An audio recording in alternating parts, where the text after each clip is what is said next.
Dieu merci, on a gagné ce match. Après un match où il y a eu que des difficultés à la première mi-temps. Et tout ce qui est VAR et tout. En tout cas, même si à la première mi-temps ça a été dégueulasse pour nous, et bah la victoire est importante. Coucou les affiés aussi, affias, j'espère que vous allez bien. Moi ça va super les gars, je suis rassuré de ce match, je suis rassuré de la victoire et je suis content aussi qu'on ait pu gagner face à l'Allemagne. Parce que je vous rappelle les gars que les deux derniers matchs entre la France et l'Allemagne a plus de victoires que la France. Voilà, l'Allemagne, faut pas les sous-estimer, voilà, c'est une bonne équipe, voilà. Ils nous ont bien poussé fort. Ils nous ont mis beaucoup de pression, carrément, j'ai cru qu'ils allaient nous battre, carrément. Donc c'est pour ça que j'avais pas mis de pronostic pendant ce match, parce que j'avais un peu stressé et j'ai cru qu'on allait pas réussir. Mais bon, Dieu merci, on l'a fait. Et aujourd'hui, on va parler de ce match, voilà, entre la France et l'Allemagne. Donc déjà, je vais parler de la première mi-temps. Après, je vais parler de la deuxième mi-temps. Après, je vais parler de Deschamps. Je vais faire les tops et les flops à la première et à la deuxième. Et après, c'est tout. Hein. Donc, c'est juste pour vous informer ce que je ferai étape par étape. Donc déjà, on va parler de la première mi-temps. Voilà, donc la première mi-temps entre la France et l'Allemagne. L'Allemagne est largement au-dessus que la France. Vraiment, j'ai vu le match. J'ai plus stressé sur la première mi-temps que sur la deuxième. Et je pense qu'il y a beaucoup de supporters français qui sont comme moi. Parce que les gars, frère, en 9 minutes, il y a déjà 4 occasions pour l'Allemagne. En 9 minutes, il y a déjà 4 tirs pour eux. Donc à un moment donné, c'est trop.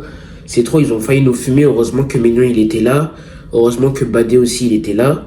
Mais j'ai remarqué que la défense de l'équipe de France était un peu molle. Et c'est grâce à ça que l'Allemagne a commencé à nous rentrer dedans. Sur les duels, les appels, tous ces sortes de trucs là qu'ils ont failli nous tuer le match, on va dire, voilà, nous tuer le match. Donc voilà, la France a beaucoup souffert à la première mi-temps. Après, on a tenté 2 ou 3 occasions qui ont été ratées, tout simplement. Voilà, l'Allemagne, ils ont fait des tirs cadrés. Nous, on a fait des tirs pas trop cadrés, à part celle de Ryan Cherki. Mais vraiment, cette première mi-temps, elle a vraiment été catastrophique, elle a été immonde, elle a été nullissime, voilà. Même si on a mis un but, parce que les gens ils vont dire, ouais, à la première mi-temps on a été bon. La preuve, on a mis un but à la première mi-temps. Mais les gars, faut pas trop parler, hein. Faut pas raconter n'importe quoi, parce que le but, certes, on l'a mis à la première mi-temps. C'était juste 1 minute avant la première mi-temps. Mais il nous fallait 4 ou 5 occasions pour qu'on puisse mettre ce but, donc... les gars, à un moment donné, c'est trop. À un moment donné, c'est trop. Et en plus, la frappe que Mbappé il a mis, c'est son domaine, on va dire. C'est son domaine. Genre, tu te retournes, tu tires et après, ça rentre. Donc, oui, Mbappé, il a mis ce but. Mais en tout cas, ça change pas que la première mi-temps a été dégueulasse. Côté équipe de France. Voilà. J'ai failli dire côté PSG. Mais voilà, faut vraiment que Didier Deschamps arrête de tout le temps faire une composition défensive un peu catastrophique. Parce que 2 matchs, hein, je vous le dis les gars, 2 matchs de l'équipe de France, 2 compositions où la défense elle est immonde. Face à l'Espagne, la défense a été immonde. Et face à l'Allemagne, la défense a été immonde. Donc les gars, vraiment j'en ai marre. J'en ai marre. Et j'en ai marre aussi que Didier Deschamps met pas ses joueurs à leur propre poste. Ça, je commence à en avoir marre. Je commence à en avoir marre. Mais bon, les gars, c'est à la Didier Deschamps. C'est Didier Deschamps qui fait ça. Même si on se plaint, même si on s'énerve, même si on crie, ça va rien changer. Parce que c'est Didier Deschamps, le coach, c'est lui qui choisit.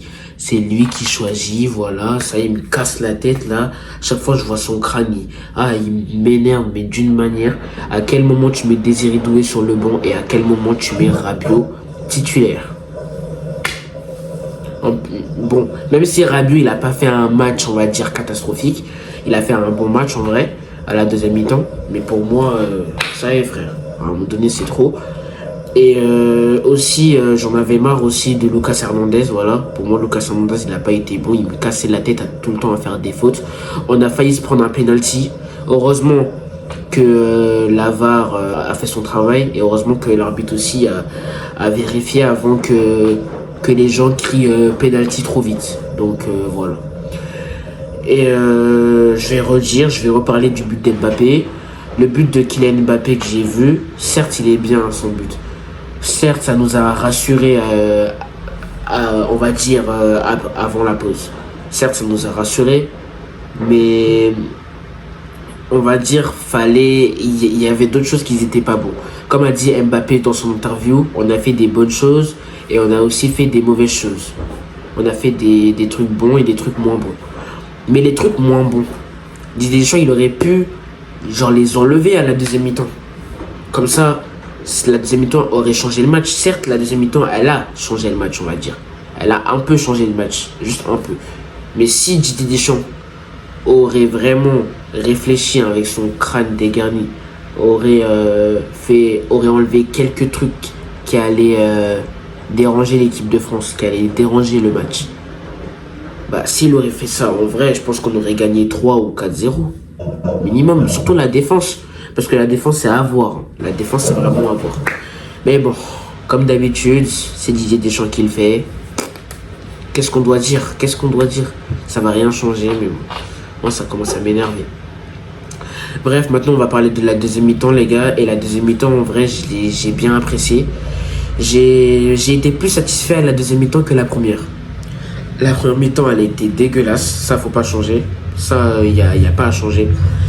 Et la deuxième mi-temps, en vrai, il y a eu des trucs, il y a eu du spectacle, on va dire.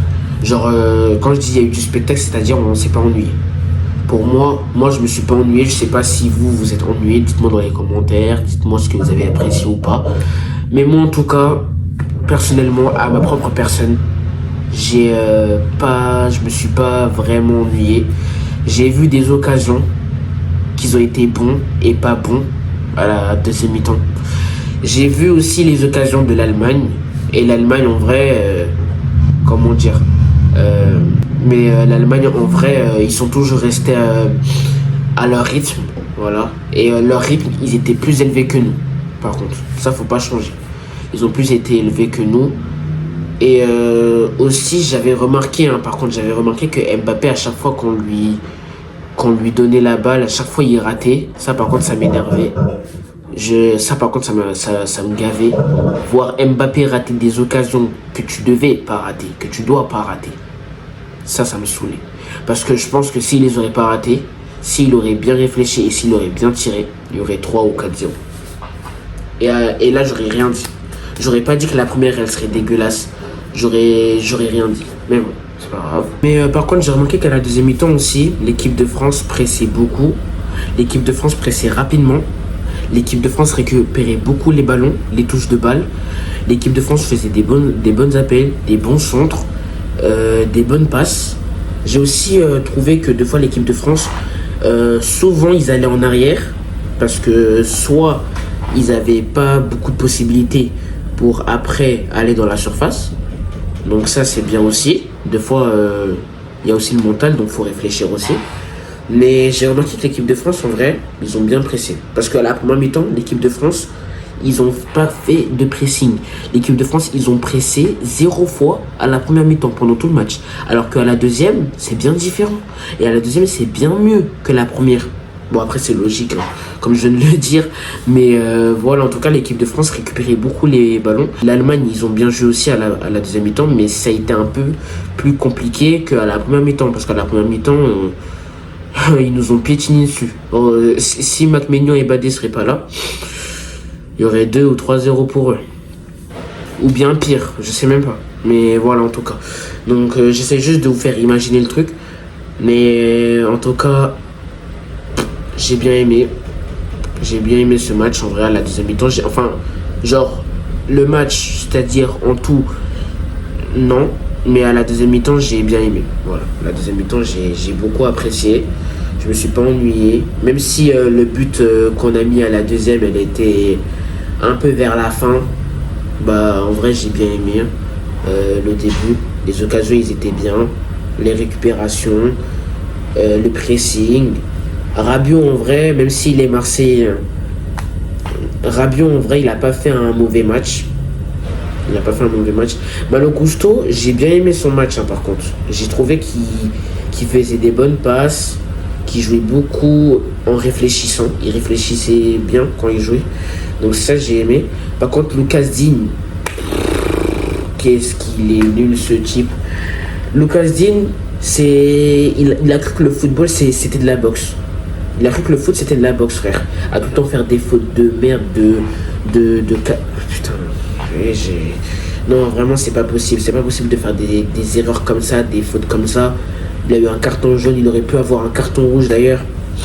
Lucas Hernandez, là, qui se dispute avec un joueur de l'Allemagne alors qu'il a même pas le temps pour ça.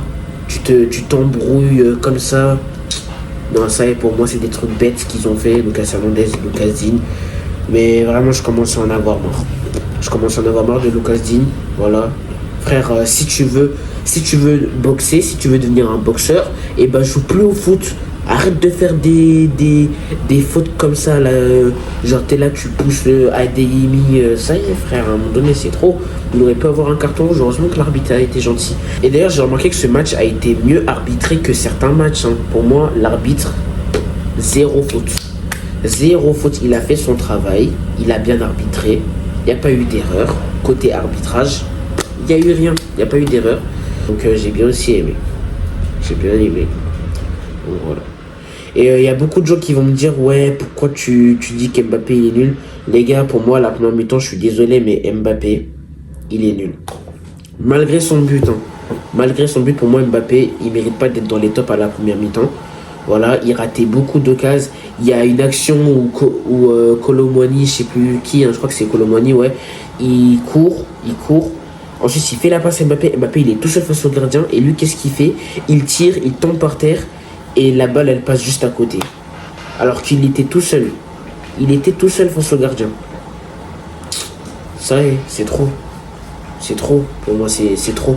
Donc, non, je peux pas. Je peux pas lui mettre sur les tops. Je peux pas. Bref, maintenant, je vais faire les tops et les flops à la première mi-temps. Et je vais commencer par les flops. Pour moi, les flops, c'est Lucas Digne. Il a été nul, comme je viens de le dire. Mbappé, bidon, malgré son but. Hein. Il a raté des occasions qu'il ne devait pas rater. Donc pour moi, flop. Ensuite, je mets Lucas Hernandez en flop. J'ai pas aimé son match. Voilà. Il faisait que des tacs, frère. Il a cru qu'il était Kipembe. Donc ça y est. Et Rabiot aussi, je le mets en flop. Voilà.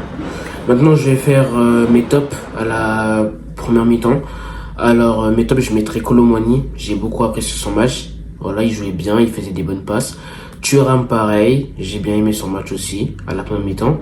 Ryan Cherki aussi, voilà, il récupérait beaucoup les ballons et il tentait beaucoup d'occasions, voilà. D'ailleurs, c'est grâce à lui qu'avait eu notre premier corner. Donc, Ryan Cherki, je le mets en top aussi. Maignan, parce que sans Maignan, déjà, il y aurait 2-0, voilà. La façon dont l'Allemagne nous a pressés, sans les arrêts de Maignan, 3 ou 4-0. Ou 2-0, voilà, un truc comme ça. Donc je le mets en top. Ensuite je mets Badé en top, il a bien joué. Voilà, j'ai bien aimé son match aussi. Défensivement il était bon. Malo Gusto aussi, j'ai bien aimé son match en première mi-temps. Et Aurélien Tchouameni aussi, je le mets en top à la première mi-temps. Donc voilà, j'ai fait mes tops et mes flops à la première mi-temps. Et maintenant à la deuxième mi-temps, pour moi il y a 0 flop. Pour moi à la deuxième mi-temps, tout le monde a été bon. À la deuxième mi-temps, tout le monde a été bon pour moi. Voilà.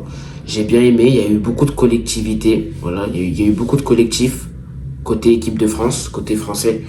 Il y a eu beaucoup de collectifs, il y a eu, comme je viens de le dire, beaucoup de récupération, beaucoup de pressing qui ont fait en sorte que l'Allemagne soit moins solide qu'à la première mi-temps, voilà, si on voit bien la différence.